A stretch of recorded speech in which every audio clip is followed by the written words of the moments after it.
Hi there, basketball fans, and welcome to another Hooked on Hoops podcast. This is episode 6, presented to you by Triple Threat Collectibles. I am Patrick Pratt, your co-host, along with my co-host, backup guard. I ain't gonna say point guard because he was more like a Brad Holland, not like Chris Corchiani, but Dinos Trigonis, DT. What's up, man? What's up, man? I was more like Chris Corchiani, by the way. You was dishing. I thought you was coming off screens, catching And the shit. I did have the nickname Red Cross for my great help side defense. You was more like Jeff Lebo. Anyway, you guys, today our guest is Ani Umana, Field of 68, athlete, AI, and National High School Scout. And today's topic, we're going to be talking about the live period that just took place with the high school scene. Huh, Dito? Well, we just had a live period, May 16th through the 18th. It was eventful in some ways, non-eventful in others. I think we have a problem here with this new live period. It's actually a new live period. It was based upon dealing with the portal. We used to have live periods for years in April.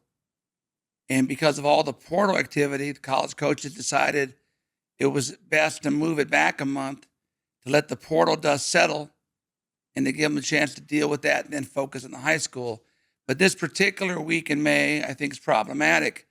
And it proved to be the case because you're dealing with graduations, you're dealing with proms, you're dealing with finals, both on high school campuses, college campuses.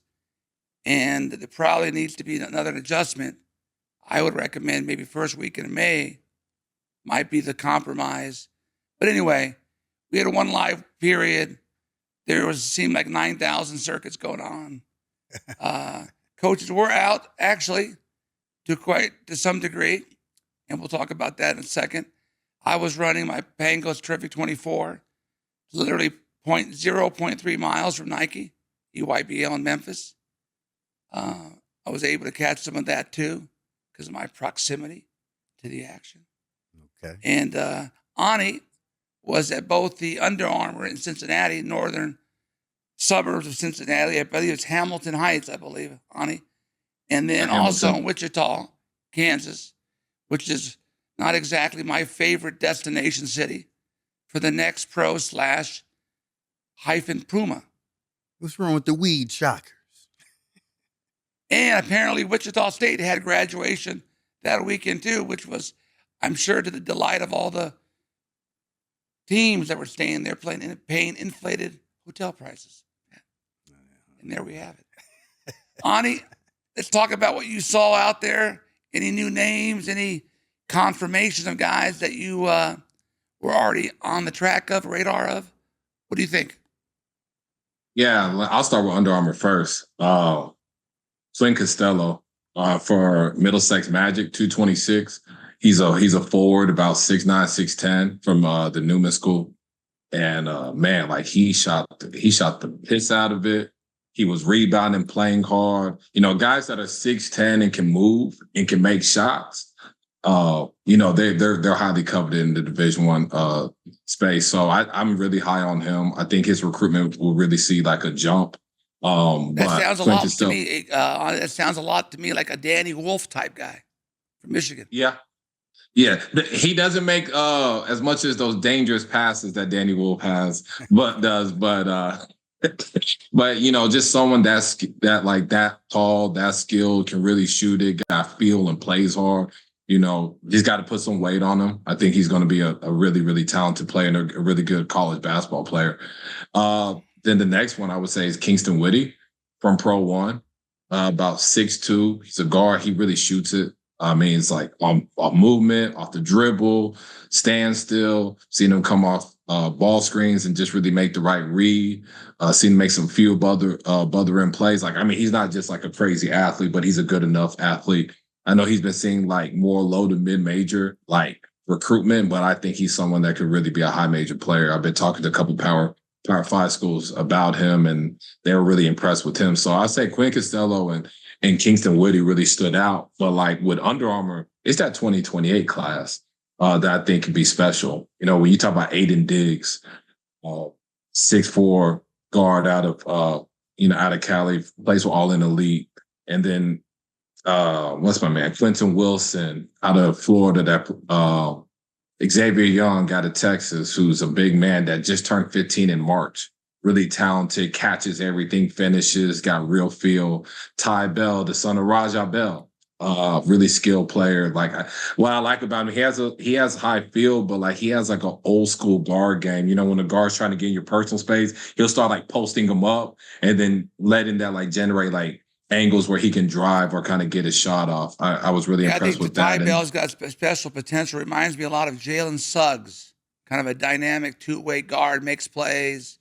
Obviously, his dad was a premier defender and one of the top Kobe Bryant, defenders. Who, Rajah Bell? Yeah, he did his best. I mean, Oh yeah, guarding Kobe was not easy, and Rajah Bell took the challenge. And that kid plays a lot similar defense, but he's got an offensive game, that kind of very similar in many ways to Jalen Suggs. His upside is through the roof. If he grows, you're talking about a special talent like him. Diggs, you talked about, originally from Arizona, plays for Ryan Silver's California-based All-In Elite, which formerly was the West Coast Elite. I think Under Armour's got some good young kids, like you said. Hey, Ani, when you were talking about Quinn Costello and the game he has, be able to create his own shot, how would you compare him to that of Ace Bailey? Because he seemed to be the same Yeah, height. I mean, I think two different completely players. I think Ace is all like self creation, where I think Quinn is like right now. If he's going anything off the dribble, is more like attacking a closeout and getting to the midi pool or Okay. like more. He's more spot up movement, can I really got make shots or like trail three or pick and pop guy. Well, I feel like Ace is more like creator, Slashing. can really slashing, can More like a really Paul like George. kind of can create some Okay. separation off the bounce where that's not Quinn's game, but and kind of look at like the condom kid that's at Florida, like you said, Dan Wolf and all them, like that's kind of when that I got you. mold. I just feel like college basketball has multiple like 6'10" versatile like bigs. This guy, I would assume his picture kind of like a big Iowa or Indiana type forward, white boy. Now I'm thinking. Now you got me talking about that Brad Lowhouse and Wade looking. You compared a Les Jepson or something. a Les Jepson type to Paul George. There, Pat. Okay. That's Let's all good. talk But about. Go ahead. Ani. no, I said, but Quinn's really talented. I was just came away very impressed with him. Very good. Now, at my Bengals Terrific 24, we did not have a lot of teams, but we had some good nuggets, some good diamonds in the rough, both younger kids and a few unsigned seniors as well. Let's start with the younger kids. 6'10 plus, Kyle Sanders, the younger brother of Kendall Sanders, just signed with Utah. He's getting better so rapidly. I mean, he's a premier rim protector. His body's starting to fill out. His touch around the rim has improved remarkably. I put him in conservatively the top 5 freshmen in Southern California. The upside's through the roof. I was very impressed with the 6'5" Doug Christie type out of the Washington State area. Demetrius Babs, who I believe is a Tacoma area kid that may be headed to Rainier Beach. 6'5", athletic, can shoot it, nice touch. Bears a striking resemblance to a young Doug Christie. Really liked an Angolian kid out of American Collegiate Academy, the old Balboa Prep guys in San Diego. 6'9", athletic African, moves well, very athletic at the rim. Celestino, you get his name right here, from American Collegiate. I don't want to doctor his name right here, but I believe it's Celestino Augustino. Maybe I'm butchering this. There we go. It's Celestino Augusto. 6'9", Celestino Augusto. American Collegiate via Angola. Okay. Great agile rim runner. Above the rim, slam dunker. Nimble on his feet. Probably can run down the court without cracking a chip. reminds me a lot of what's the body type of the kid at the All-Star, the Pacers from Africa, or from the Raptors. Pascal Siakam. That type of body. Also, state of Florida has an independent team with some good young kids on it. Sunshine Elite in the Orlando area. Really like a 6'6", rangy white kid named Hoffert. Great student, about 3.8 GPA. Let me get his name right here.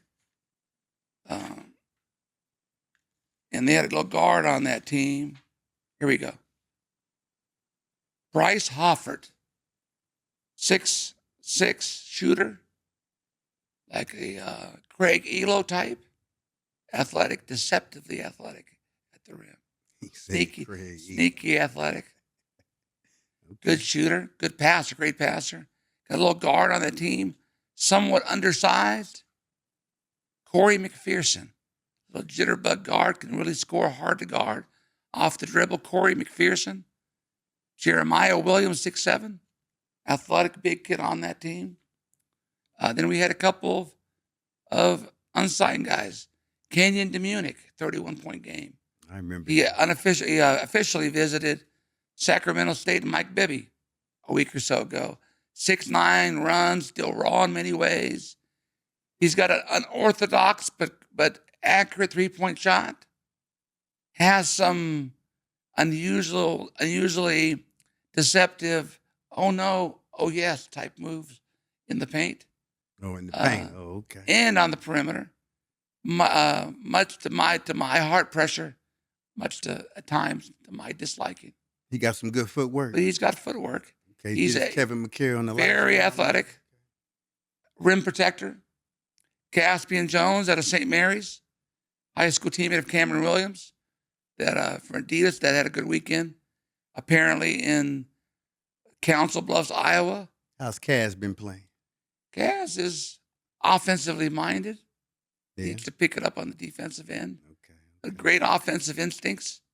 And Jason Joyce, 6'8", unsigned senior guard, would be a great JUCO kid. And one other JUCO kid off that Northwest Greyhounds team with Babs was a kid tailor-made for JUCO named Romeo Weber, 6'7", Sean Marion type, Swiss Army knife, forward, attacking the rim. You can always use one of those. Taking no prisoners. Willing to mix it up. Okay. Both physically and a few jabs in there as well. Romeo Weber. He can be a pretty rough customer. He's a rough customer, but would be a premier, in my opinion, premier JUCO prospect. Okay. Now the Nike EYBL, obviously, that CP3 team, Ani, they got to cook it right now. They got the trio of the flying Cuban, Cole Rosario, the Clower kid, the big kid, 7-footer. They were beating the shit out of people over there. I mean, CP3 is a team to beat. That Drive Nation, that, three-headed monster of Dakari Spears, Goolsby, Cameron Lomax. They knocked off a very talented Team Why Not team on Friday night. I think it'll beat them start to finish. The Pro Skills team, the kid you like and Ronnie Flores likes, Bryce Howard, son of Josh Howard, former Dallas Maverick. Okay. He had a big weekend. Christian Collins continues to make a case as potentially a number one player in the class, Pat. This could be a Tracy of 2026. It could be a Tracy McGrady story from JV to number one. Oh, wow. And it's for the taking right now. That's my guy. Nobody's got a claim to it. Tyron Stokes was number one. I think his grip on that's a little bit flaky. When he plays well, he's the man, but not dominating the way he should. I would have expected by now. How about the BMC, Brandon McCoy Jr.? Brandon McCoy Jr. is kind of rehabbing from injuries. He's getting ready for some international competitions. Okay. Trying to get his body right. He's been out of action, Pat. Okay. for a couple months here, getting Gotta get his body right. Got to get that body right, BMC. Let's talk about the next pro. Those big twins from Colorado. I like those guys. The Placida twins. Yeah, I spent a day out of Pro 16s. Was next pro. The Placide twins, Gallagher and Gavin. They're two 6'10" forwards. Skilled, got good bodies. They can make shots. They rebound. They're just like real versatile threats and with really good size. I think one of them, honestly, I can kind of tell between the two, but it's hard because they're twins. They look identical. But one of them was hurt the second game on Friday. But I like them. I think they're really intriguing prospects. They have a lot of talent upside, and they really kind of showed their versatility and skill like in stretches of the game. And I know they were really good. I think a month or so ago, I think Dinos, you went and watched them at Westmania. Yes. Yeah, they were really good. And I thought they were good here, especially that first game I watched. And they played a really tough team out of Australia. They had a couple kids that I think committed to some schools after that weekend. So the Placide twins are really good. They're really talented. And they have another kid that's like a top 50 player in the country, and Aiden Chronister. Really can shoot the basketball, about 6'6", 6'7". I really like how he relocates and he moves off the ball and shoots. And there's a really good amount of talent in that 17U division in the Pro 16. When you talk about Tony Bryant out of Trey Mann, 6'10", 6'9", 6'10" forward that has legit touch from the three. He also has like players like Hurley Brutus that's on that team. There's another wing out there that's getting some high major recruitment as well. Caden House was really good. I was just thinking about him. I was waiting for you guys to bring his name up before we talk about him. You know what? Wait. Before we talk about him, you go back to a couple of names before. You said Chronister, Aiden Chronister. Oh, Chronister. Okay. Now let's talk about Caden House. Man, I was impressed with him and his brother, but especially him. A couple of years ago at the Target Classic, that guy has savvy. Man, it's always something positive going on with him with the basketball. I haven't seen. I've been very thoroughly impressed with. He's a very assertive guard, Pat. To say the least. Very assertive, very nasty in many ways, and actually nasty in a good way. I know. He competes. He makes plays. Doesn't back down. Obviously has a lot of his dad's personality. From Oakland. But he's cagey. Alpha male personality. He's so cagey. He is cagey. He's athletic. The other brother's damn good too. Oh, yeah. Kalik House. Yeah, I love Kalik. Playing for the Oakland Soldiers this year. Two different teams. They're not on the same team? No, Caden. They were so good they had to split them up. Yeah, that's fine. They were so dangerous, had to split up that Oakland combination. That Oakland blood. Well, they can show that don't have to be teammates to be effective. So. And speaking of Nike again, what guys I love over there is the guy in Arizona Unity 2027, 6'10", Paul Ozzarori. Yeah. The Canadian import. Yeah. Dream City Christian. Arizona Unity reminds me a lot of Amari Stoudemire. Big, strong, physical, explosive is an understatement. I was thinking more dunking on guys. I was thinking more Paul Millsap, but he's dunking on guys like they're not dunking even on there. guys now. Like they're not even there. Yeah, it's easy. Like that. I love him. Effortless how Arizona Unity had other guys. I like Brad Billy, Jashawn Andrews, kind of a power wing that can score. I liked. Talked about Austin Gooseby. Reminds me a lot of Anthony Black. Called Gooseby. Anthony Black, kind of a versatile, rangy scorer, impacts the game so many different ways. Trent Perry, known that name for a while. I like him, big, strong, physical guard. Also liked over there, Caden Daughtry, young guard out of Florida, Calvary Christian. He's currently trying out now for the USA Under-16 team on that Florida Rebel team. I think he had a 31-point game the other night. Reminds me a lot of Ricky Isaacs. Pop. He's got that kind of twitch factor, making plays, tremendous scorer, somewhat undersized, but he's sneaky, quick, and can really score. Flat out born to score. Caden Daughtry. Jackson Richardson. Jason's younger son. Brother. Who's as good an athlete in this 26 class as anybody. Yeah.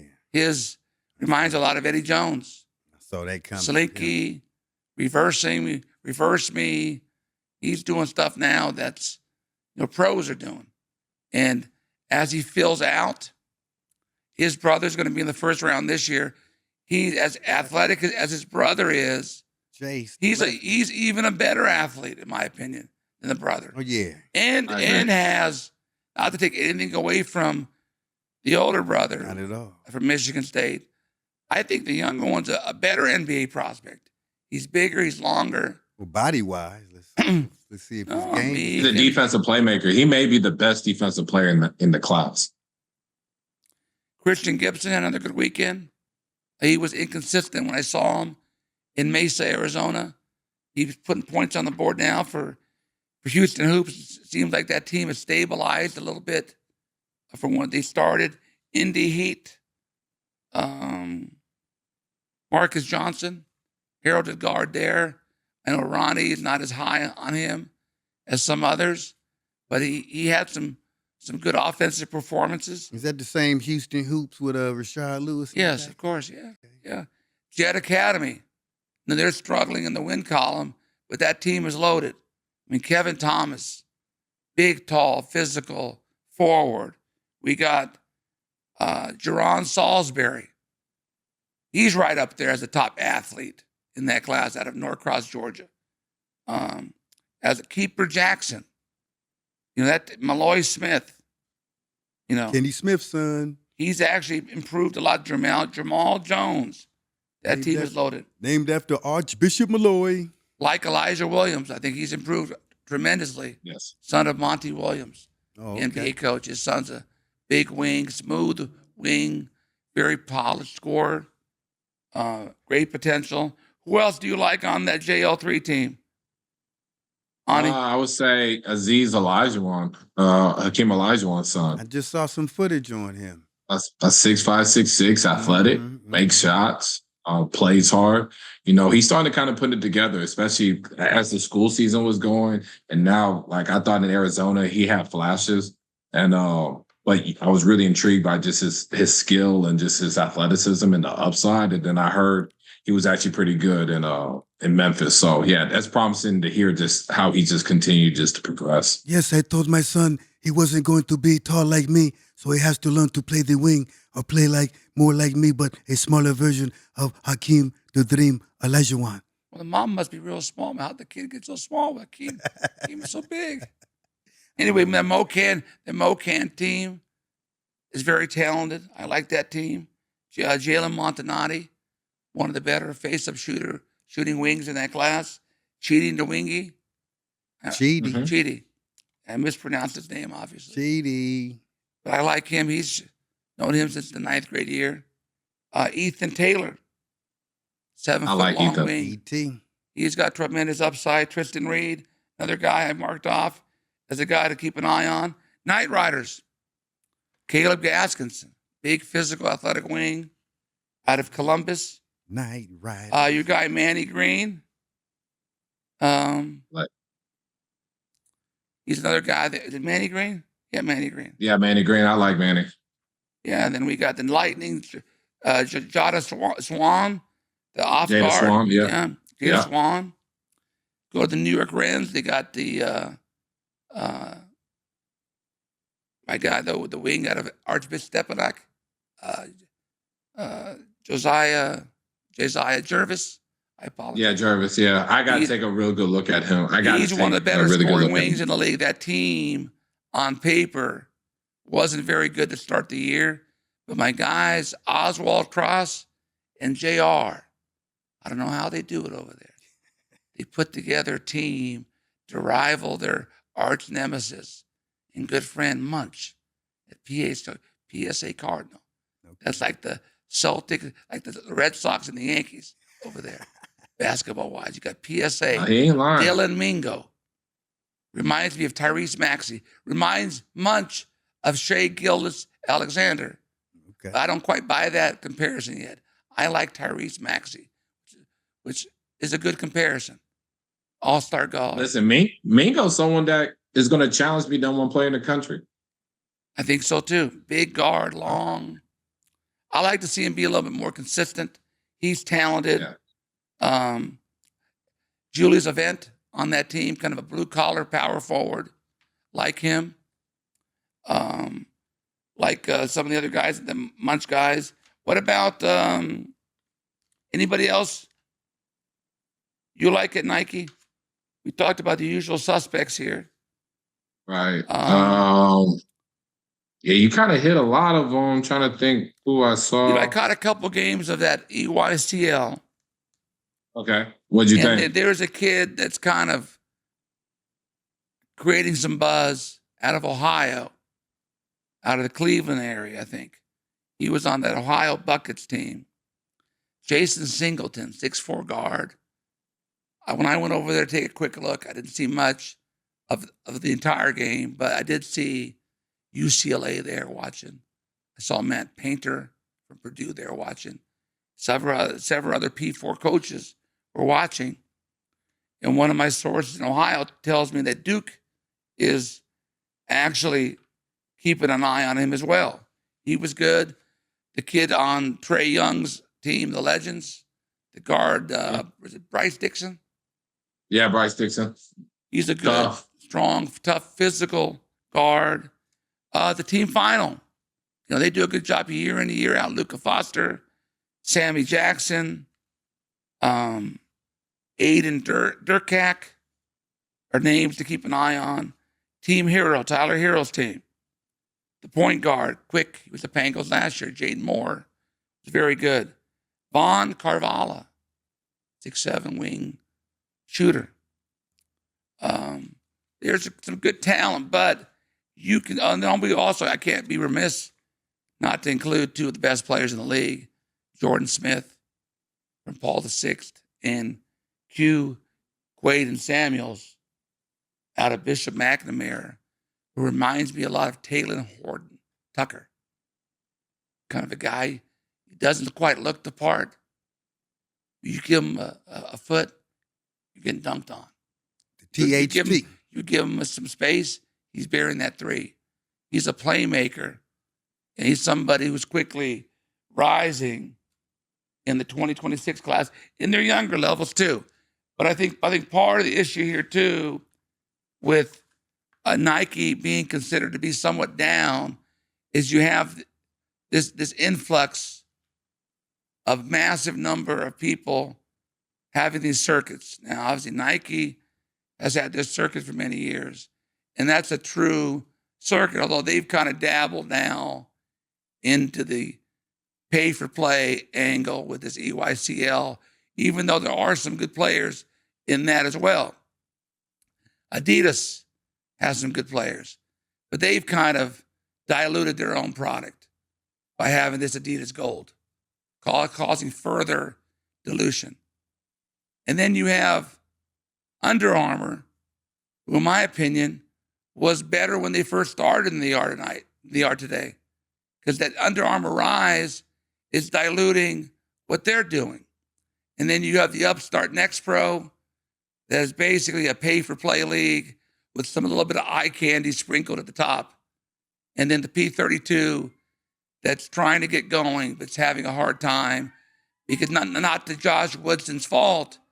There's just not that many good teams or players to fulfill 5 different platforms plus Hoop Group, Made Hoops, Recruit Looks, and others, including myself.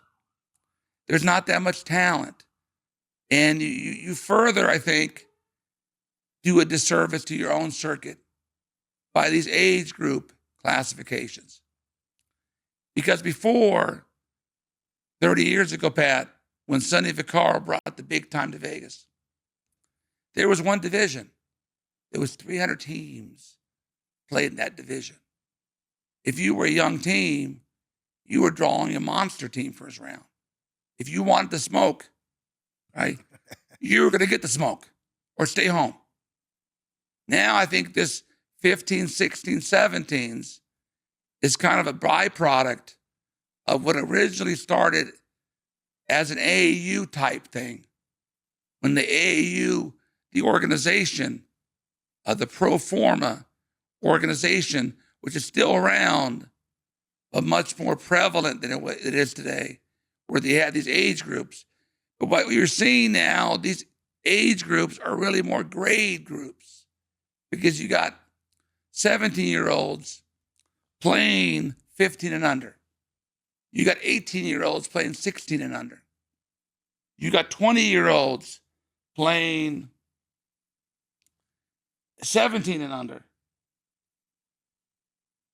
So it raises the question, what's the point, Pat? What's the purpose of having a 17 under division if you got 19 and 20-year-olds playing in it? And I think there needs to be some reform there. Definitely. Because most of the coaches, especially in the age of the portal, they're barely watching high school basketball, period, much less 15 and under. Yeah. So there's a transparency issue here.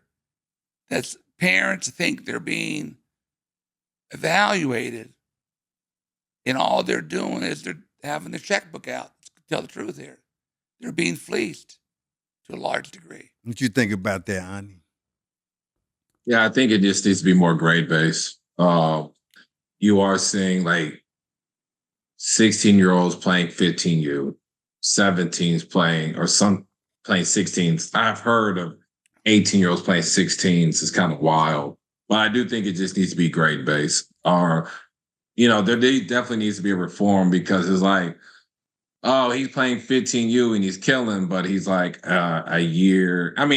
A year. Hey, but Ani, let's be honest here. How many of those kids playing 15s, if they would step in the foot office of a high school coach and they think they're a premier player as a 9th or 10th grader and they're transferring? They're not. If they step in that high school coach's office, and what if that high school coach, Pat tells them, well, I play my freshmen on JV when they come here.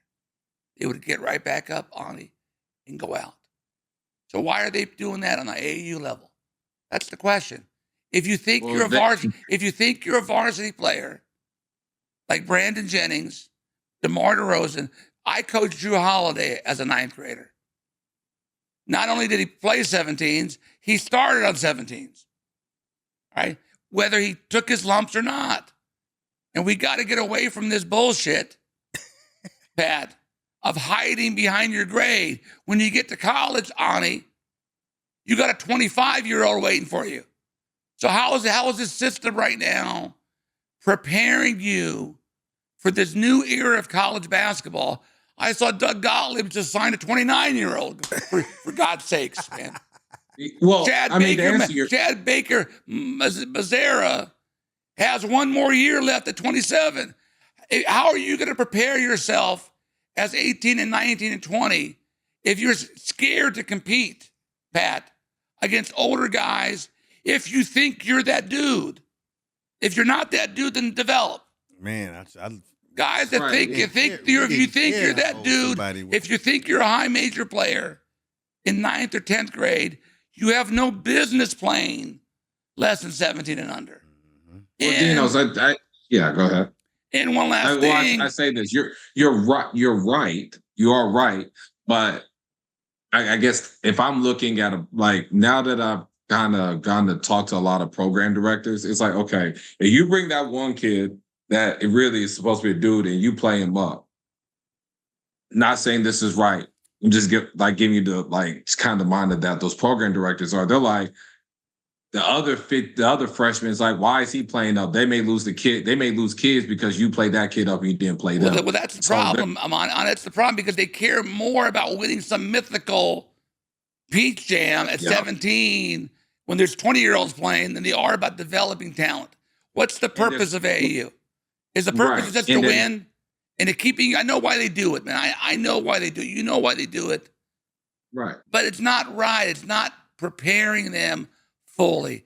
Cooper Flagg reclassified up, correct? Mm-hmm. He never played a minute of 17 and under. Yeah. Okay? Maybe that may not ultimately hurt him as being the number one pick, but it didn't help him either, man. It didn't help him become more battle tested. It didn't. Okay. Boozers played 17 and under 1 year. Okay. They should have been doing that. They were killing on the high school varsity since 9th grade. They should have been doing that in AAU. Forget all this bullshit about trying to win. Play your best players. High school teams, Pat, play their best players. AAU teams should play their best players. They shouldn't be keeping guys together just to win things. And going back to my point, Ani, if you consolidate the best players on less teams, guess what happens? Coaches can watch more over less games. Kids can be seen more over less games. You're not helping the college coaches. That's this system, which is not the system when I first started. It's not better than what we used to have, man. It's not. We don't have a competitive element. Even when I first started scouting, that was like 11 years ago. It was more, if you were a high major kid, as a freshman, you were playing at least 16s, right? Like if it was no brainer, you were playing up. Now it's more of just, hey, play your age group so you can dominate and you can be seen, and you can be ranked and all that. But it, like you said, it doesn't really help development. But Cooper Flag, I mean, Dinos, I mean, he's gonna be no 1 overall pick. That's kind of like an exception. I know that. But my point that is, it didn't help him. It may not have hurt him, but he would have been more battle tested, even better, in my opinion, had he played. Because he didn't do that at Montverde. He didn't do it. And the one criticism that I have, if it's a criticism, it's not. And even though as the year went on, I'm not sure he's got that alpha male number one option NBA mentality in him to be that first guy that can carry a team. He might be that second or third guy. I don't think he's got that Anthony Edwards, that Jokic, that Kobe, not to compare him to those guys. Yeah, those are generational talents. No, I didn't know about him. I'm talking even a Paolo Banchero. I don't see him being a go-to guy that in clutch time that has the balls to take and make that shot. Not taking nothing away from him. He's talented. He earned the number one pick based upon what he played, how he played. But even at the end there, you saw of that last game, when the plays down the stretch, he didn't take over that game. He's more. He was one of the youngest players in college basketball. No, I understand that. I understand that. But that goes to my point, though, Ani. He had no business playing 15s and 16s. Yeah. With the example you were talking about, how about when didn't O.J. Mayo play like varsity for 6 years, starting 7th to 8th grade? He was playing 17s in 8th grade, 9th grade. Mm-hmm. I mean, DeMar DeRozan, LeBron James didn't play 16 and under. I mean, at some point, we got to get away from this the illusion of dominating your age group, especially now in the age of college basketball, when the average age is way older. I'm watching college games, and I think I'm at 24-hour fitness watching games. Guys with ponytails, guys with 29 tattoos. I mean, guys that have 4 kids. I mean, but this iron sharpens iron. Now, some guys might make it, and let's see what happens with Cooper Flag. Now, he went to a good team. He was very lucky. He went to a team that he doesn't have to carry that team. He can be that Robin, Batman and Robin, the Robin to Batman with Anthony Davis and Kyrie Irving. If they decide to keep that pick and not trade it for Giannis. Ooh. Well, in the package. So you were hearing that? Yeah, I heard it a little bit. Okay. When you were going over the earlier players, I was waiting to hear if he does have another year. Is he 2026? Miles Sadler? He's hurt right now. Okay. He's kind of an old school Man, He's hurt. Canadian guard. I love his creativity. He can shoot, score. He doesn't look like much. Nah, You don't want to really. He's You don't really want to give that little grimy gremlin the benefit of the doubt. But when you watch the whole game, you just got to give him the credit, man. You look at the score sheet. He's got 21. He's got 4 or 5 threes. You know, he's not a sexy pick as one of the top point guards, but from a production standpoint, Miles Sadler Man, I love watching him. is a problem. So He's a problem, Pat. He's a north of the border problem. Hey, Ani, are you hip to a guy out of Alabama, Gage Mayfield, 6'8"? yeah, I was going to talk about him. I think Gage Mayfield is he's definitely a riser in that 2026 class. Has a really good basketball body, athletic, makes shots, really good Is that your slashing from the cousin? perimeter. Yeah, I found out that's my cousin. I just found out Oh, recently. for real? Yes, sir. Yeah, Yeah, Gage got a chance. I think he got a chance to and when he goes to college be really good and has a chance to play in the 3-letter league. I'm impressed by him. What do you really think about him impressed. right now, Ani? What's his talent level right now? Well, how does he project recruiting wise? Gage Mayfield. You said like what level? Yeah, how do you project his recruiting right now? What kind of schools do you as think far- would be attractive to him? I know Attractive? Auburn's already made an Auburn, offer. Alabama. I think like he's gonna probably hear from Blue Bloods. I think at some point. And he's playing for you Pro know, One, Pro One, yeah. Under Armour. Uh-huh. And what Yeah. about I think he has a legit shot. what about TJ Crumble? That's a name I'm hearing from some prep schools that are trying to recruit him. TJ. Yeah, TJ Crumble was good. I saw one game of him at Puma. He was solid. I mean, just kind of 6'8", like a big 26. yeah. In like the comparison, stock your frame. Huh? what would be his comparison type of player? I mean, he's kind of just in that tweener, like 4-4-3, like strong, like sturdier, like inside out score. Yeah, like he just kind of in like that little prototype that can kind of play inside it out. But he has like a big frame, could probably guard guys taller than him because he's strong, but also could kind of step on the perimeter and do some things. Not like a crazy athlete, but like a good enough, like at the rim type athlete that can get stuff done. All right, TJ, he kind of has some inside out scoring. He has a big frame. He can play bigger than his height, which is kind of impressive. All right, very good. You yourself, Ani, you remind me of an old school hip hop rapper. You got any hip hop knowledge in you? I'm gonna see if you can guess who you look like.